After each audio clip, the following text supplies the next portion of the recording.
So we covered kind of with the why, that is where we are right now, the past, how did we come to that. So we will move a bit further out in the future, might be 5-7 years, having a clinical perspective on virtual reality. How do you think that humans will connect to virtual reality, or virtual reality connect to humans? What will be the defining moment where practitioners and clinics will say, wow, we are there, at the pivot point? Well, there's a lot of things happening now. Of course, again, the technology's caught up with the vision. In one area, we see, these standalone headsets like this one here, the Oculus Go, where you don't need a computer.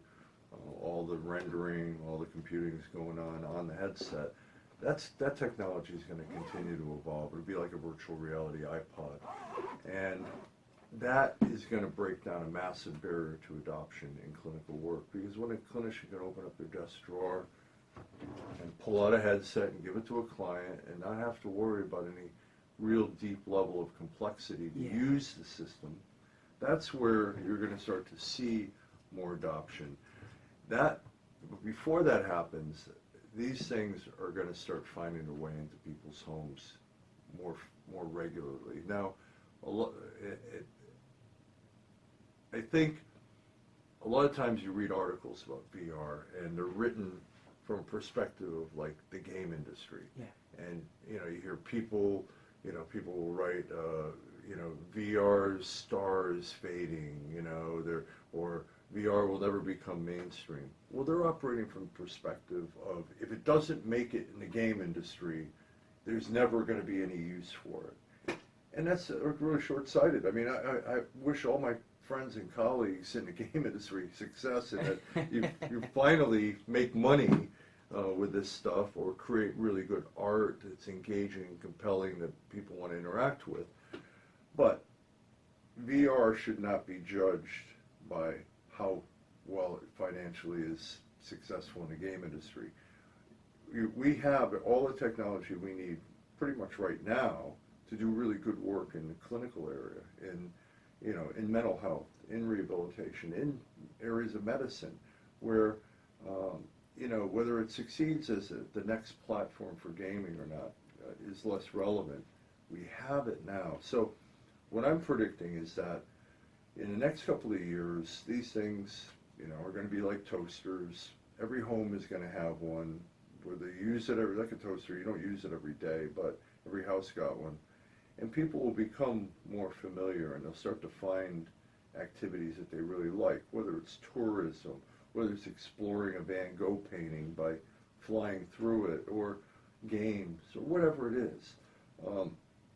And as that adoption grows and people start to see the uniqueness, the magic that an immersive VR experience can create, then they're going to start to see how it makes sense to apply it in clinical applications, and maybe come to expect that if they're going for a certain kind of treatment, like say after they have a stroke, one of your parents has a stroke, and you bring them to a facility, and you don't have VR games to help them to, do more of their rehab and be more engaged in their rehab, and so there'll be a push or pull from consumers to want to have this stuff.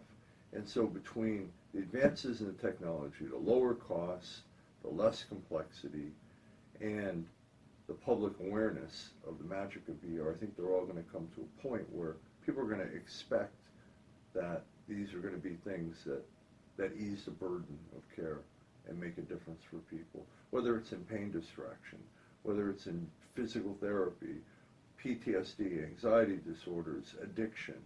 These are all areas where the theory behind these processes for treating these things is lockstep with what VR can do. The research is very positive and getting more and more encouraging. The costs are coming down. So I just can't imagine that in 5 years we're still going to be limited to straight up talk therapy or, you know, whatever it is. I mean, look, I'm not saying eliminate talk therapy. It's clinical relationship is 90% of the whole thing. Yeah. But, you know, I think I can't imagine a world where VR isn't part of the process, and even more so in education. I think if you want to engage children in understanding things that are hard to visualize at an early age, understanding what an atom is, or, you know, a molecular structure, or, you know, a process in physics that's hard to visualize, now you can start to create those visualizations and start to inspire them, make them so that they, I remember I had a hard time when I was a kid visualizing some of these things, and I thought I was dumb, you know, and so that had an effect on some of the choices I made and what I learned. But I was a late bloomer. As I got older, I could start to see these things, and it was like, God, if I could only have had this vision when I was 8 years old rather than 12 years old, I might have been a physicist, you know, because I actually really like that stuff now. But, you know, I think that between the technology, the adoption, and the wild card of artificial intelligence, you know, I just can't imagine a world where VR is not a common tool in a wide range of clinical care, not for everything, but where it's theoretically informed, where it's research, evidence-based, and where it's compelling and exciting to people. That's where you're going to see it take off. So I think AI will kick in particularly as a driver for more compelling virtual human interaction, where you can have a virtual coach or virtual healthcare coach, or you can train doctors to be better doctors operating with virtual patients, talking with virtual patients, doing sensitive clinical interviews, helping a teenager with autism practice their social skills in a safe environment with a virtual human. All of these are areas where we can do it pretty good now, but we're going to do it much better once we get a little bit higher level of AI and the natural language processing kicks in a little better. We've already seen it with voice recognition. I used to say voice recognition was the Achilles heel of virtual humans, because if you can't talk to the characters, if the voice to text isn't quick and accurate, then, you know, you can't maintain this level of communication. Well, you know, Google, Apple, Microsoft, they solved that problem. We don't have to worry about that in the lab. No. Voice recognition is great. Now it's about what do we do with that language, and how do we use language to foster credible interactions with virtual humans for these other purposes, and virtual tutors for your kids.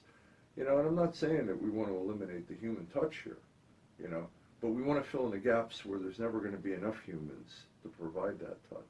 And that's where I think the virtual human element will come into the mix over the next few years as well. Augmented reality, we haven't even talked about that, but, you know, that's still a ways away to be really great. But, you know, you've got, you know, the HoloLens is pretty good. Magic Leap is always, even though it's a little disappointing to some people that expected it to be a game changer, it's going to continue to get better, and we can start to do things with augmented reality that are really going to make a difference. Definitely. Thank you very much. Anything else? That's all you got? I would have, I think actually we need to stop, just because it's a completely nice experience being here. We could be continuing for. We'll do it over beers. Yeah, exactly.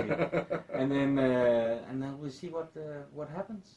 But thank you very much, and I hope you enjoyed it. And any questions, then ask me, and we'll see what happens. Alrighty. Thank you.